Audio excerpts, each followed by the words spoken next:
It's my last video of the year, and I'm going to end 2010 the same way I end every year, with a list of the best games that I reviewed this year. If you don't know, I mostly only review Wii, WiiWare, and Virtual Console games. I say mostly because this year I did break that rule, but we'll get to that when it comes around. I tend to only review third-party titles, but I do occasionally do a Nintendo release game as well. Also, this is a list of the top 10 games that I reviewed this year, not a list of the top 10 games that came out in 2010. So with that said, let's get started. Number 10. Dance Dance Revolution Hottest Party 3. Playing this title was the very first experience I've ever had with the Dance Dance Revolution game. I've seen them at the arcades, but I've never actually tried it before. And I was pleasantly surprised on how much fun it was to stomp on the arrows to the great tracks the game had to offer. Let's talk about the controls. There are 3 ways you can play this game. It's with the pad, with the controller, or with the balance board. Let's talk about each one. Let's talk about the one that came with the game. That's the big dancing pad. What'd you think of that? Well, I just like that one because you actually get to dance. The moves are kind of like dancing, but not really. Just until you, fashion it up. He was wiggling his arms around while pushing buttons. He was so cute. Ha ha ha ha ha. Very funny. Number 9. GoldenEye 007. This title will never live up to the original game, but it did do a good job of making a fun first-person shooter. Sure, it was too dark in places, and the levels were a bit too drawn out, but overall, it was pretty good. It didn't take very long in the first level to see that the developers were not going to follow the original game to a certain point, and that's really okay with me. I wasn't expecting a level-by-level recreation. They put in Daniel Craig as the James Bond in this one. I really didn't see the point in doing that since it was Pierce Brosnan who was in that movie. But it really didn't bother me though. I'm sure there's going to be some James Bond fanboy out there just so pissed off about it. Oh, I can't believe they changed it. That's like changing Shakespeare. Urgh. Number 8. Ark Rise Fantasia. I love turn-based RPGs, and this one had a new twist on that battle mechanic with its AP allocation gimmick. It gave total freedom to decide who you wanted to have attack the enemies and how many times you would do it. To speed things up, you can quickly choose a pre-made battle plan, and trust me when I say you'll do this a lot during the normal battles, because you'll need to level grind to stay ahead of the bosses in this game, because while the regular enemies are a breeze to kill, the bosses will bend you over and with mayonnaise and just shove their hand up their fingers out, and trust me when I say you'll never look at a pencil the same again. Number 7.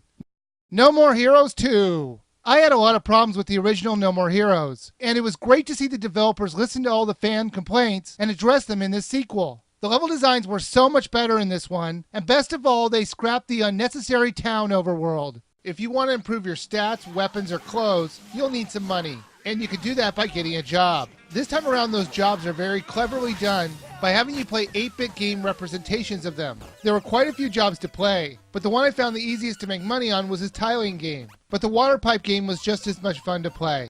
Number 6.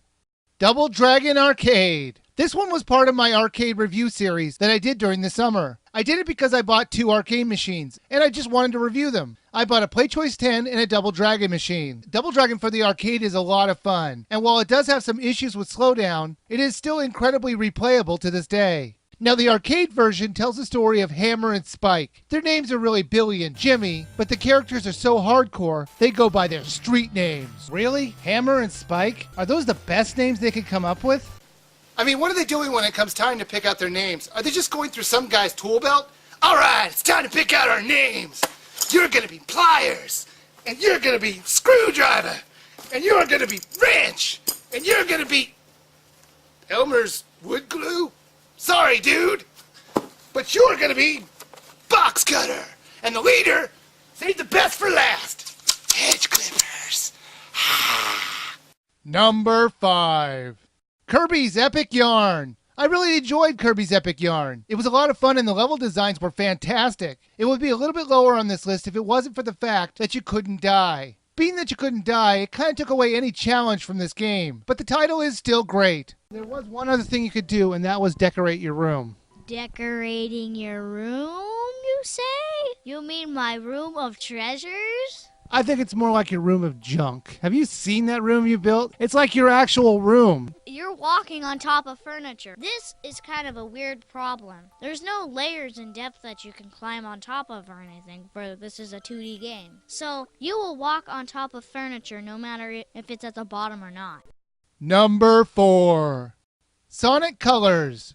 Who would have thought? Sonic on one of my top 10 lists. You know, I have been really critical of the Wii versions of the Sonic games over the years, but I had a ton of fun with Sonic's New Adventure. The developers finally found a perfect mix of 3D and 2D to make a fantastic game. The story's all about Dr. Robotnik making an amusement park for the children, and Sonic, having none of that, decides to come and destroy it. Would you say that's a fair assessment of the plot?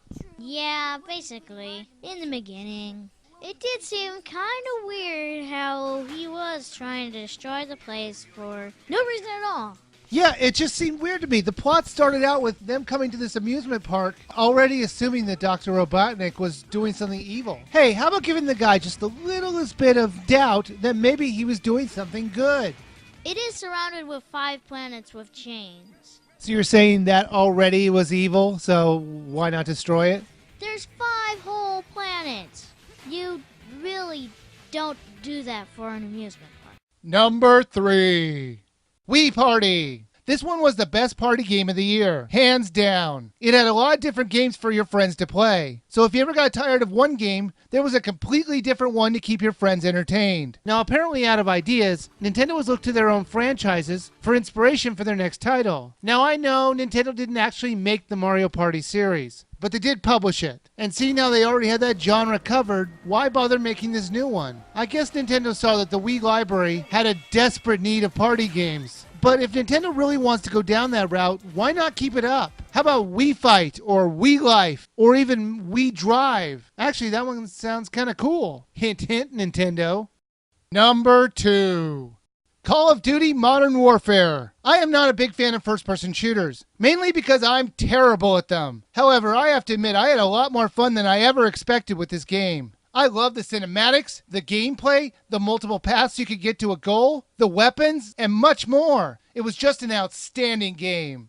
Even the training missions were fantastic. In that mission, you have to invade a ship and retrieve some intel from it. It had some very intense parts in it, and it was a great way to start off the game. But then it had a very strange opening credit sequence, where it's just the character you're controlling in the back of a car for a few minutes, while you're driving through town. This place has gone to crap. You think this is bad? Try LA sometimes. In comparison, this place is like a daycare center. You know what I don't get about America? Why don't they understand we want to have freedom as well? Freedom to tell you exactly what to do. Yeah, I know, they just don't get it. Holy crap, I love this song. Crank it up! Okay. Maybe I doctored that a little bit, but you get the idea. Number 1. Super Mario Galaxy 2. I did love the original Super Mario Galaxy, even though it was way lower on my top 10 list than a lot of you thought it should be. But Super Mario Galaxy 2 was even better than its predecessor. If there was ever a perfect Wii game, Super Mario Galaxy comes pretty close to being that. It's about time you came to your senses! Don't you realize that anything that I'm in is gold? Peach, Mario Galaxy 2 didn't win because of you. You're barely in this game at all. You just don't get it, Wii viewer. I am the magic that made this thing perfect. Not Mario or Luigi. Those guys are nothing. It's all me, baby. Woohoo! Yeah, you keep telling yourself that.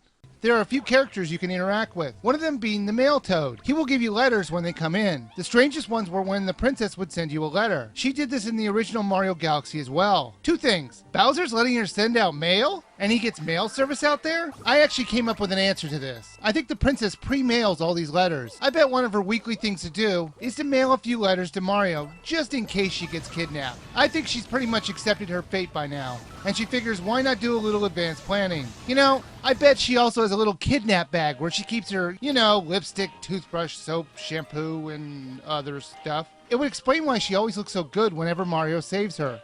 It's been a while since I've been kidnapped, so I guess I should get my bag ready. Let's see, I gotta get all my personal stuff, deodorant, sunglasses, toothbrushes, mascara, lipstick.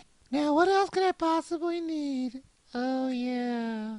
Can't forget that. Not after last time. Alright then. What's next? Mail Mario 1-ups. Let's do it. My boyfriend has a first name. It's Mario. His last name is the same as his first name. I know it's weird. And if we ever get married, I think I'll keep my name. Dum bum bum bum bum bum dum. All right, that's done. Let's mail some letters. Well, that's my list of the top 10 games that I reviewed this year. Before I go, I want to thank all my subscribers and the people who watch my videos. It's been a really fun 3 years, and I will be back next year with more reviews. So until then, I hope you all have a wonderful New Year's. Hey, we viewer! Yes, Peach? I just want to wish you a Happy New Year. Oh, Happy New Year to you too, Peach. Thanks, but I still can't believe you picked a monkey over me! Ugh, let it go.